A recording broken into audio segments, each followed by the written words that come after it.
कांग्रेस और इंडी गठबंधन का हिडन एजेंडा, छुपा हुआ एजेंडा है कि एससी, एसटी और ओबीसी का हक छीनकर मुस्लिमों को देना।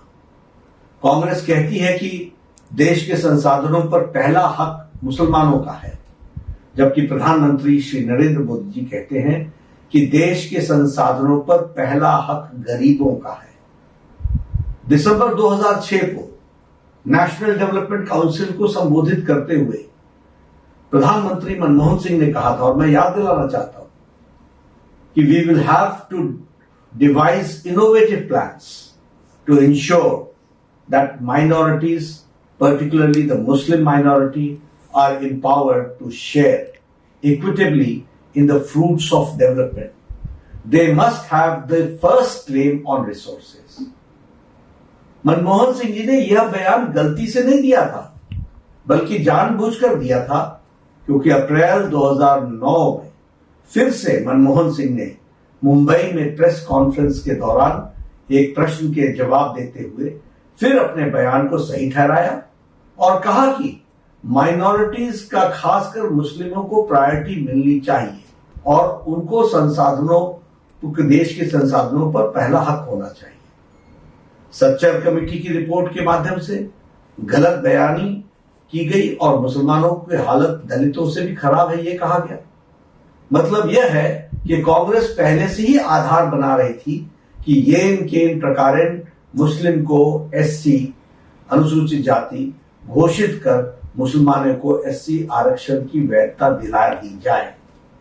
कांग्रेस की एससी, एसटी और ओबीसी के अधिकारों पर डाका डालने की यह आदत बहुत पुरानी है। यहां तक कि बाबा साहब भीमराव अंबेडकर ने 27 अक्टूबर 1951 को कहा था कि पिछले 20 वर्षों में पंडित नेहरू ने 2000 भाषण दिए हैं, लेकिन उन्होंने एक बार भी अनुसूचित जाति के कल्याण के बारे में बात नहीं की है।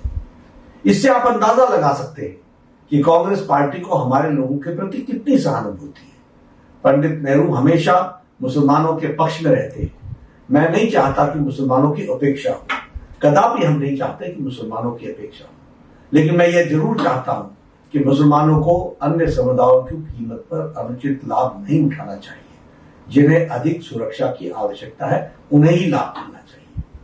कांग्रेस ने राष्ट्रीय धार्मिक और भाषाई अल्पसंख्यक आयोग का गठन कर यह साजिश रची कि मुसलमानों में भी जाति है, इसलिए उनमें भी एससी माना जाए और एससी लिस्ट में आरक्षण दिया जाए।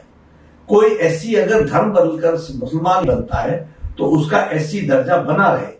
साथ ही ओबीसी के 27% से 6% काट कर मुसलमानों को आरक्षण दिया जाए। कांग्रेस ने कोर्ट के कानून को बदलकर एएमयू, जामिया मिलिया जैसे संस्थानों में एससी, एसटी, ओबीसी रिजर्वेशन को खत्म किया। 1981 में कांग्रेस ने एससी, एसटी और ओबीसी के रिजर्वेशन को छीनने के लिए अलग एएमयू अमेंडमेंट एक्ट 1981 लाकर कोर्ट के फैसले को बदल दिया। कांग्रेस सभी जातियों को ओबीसी यानी सामाजिक और शैक्षणिक रूप से पिछड़ा बता रही है। कांग्रेस ने आंध्र प्रदेश में 4 बार मुस्लिम रिजर्वेशन को इंप्लीमेंट करने की कोशिश की। सुप्रीम कोर्ट के इंटरवेंशन के कारण कांग्रेस सरकार इसे लागू नहीं कर पाई। 2009 में लोकसभा इलेक्शन में अपने मैनिफेस्टो को कांग्रेस ने जॉब और एजुकेशन में मुसलमानों को नेशन वाइड रिजर्वेशन देने की प्रॉमिस किया था। कांग्रेस चाहती थी कि ओबीसी रिजर्वेशन के अंदर मुस्लिम के लिए अलग से सब कोटा हो। 2011 में यूपीए 2 के दौरान माइनॉरिटी अफेयर्स मिनिस्ट्री ने ओबीसी कोटा के भीतर 8.4 सब कोटा का प्रस्ताव रखा, जिसमें मुसलमानों के लिए 6% रिजर्वेशन शामिल था।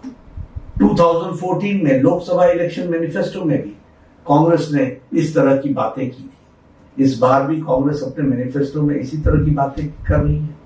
कर्नाटक में भाजपा सरकार ने रिलीजन बेस्ड रिजर्वेशन को खत्म कर दिया था, लेकिन कांग्रेस की सरकार आते ही तमाम मुस्लिम को ओबीसी कैटेगरी में डाल दिया। कर्नाटक में भी ओबीसी के अंदर कैटेगरी 2B बनाकर मुस्लिम जातियों को आरक्षण दे दिया गया। कांग्रेस ने अपने मैनिफेस्टो में कहा है कि देश के बहुसंख्यकवाद की कोई जगह नहीं है। मतलब उन्होंने एससी, एसटी, ओबीसी से सख्त नफरत है, क्योंकि देश में बहुसंख्यक आबादी इन्हीं गरीब लोगों की इन्हीं वर्गों की है।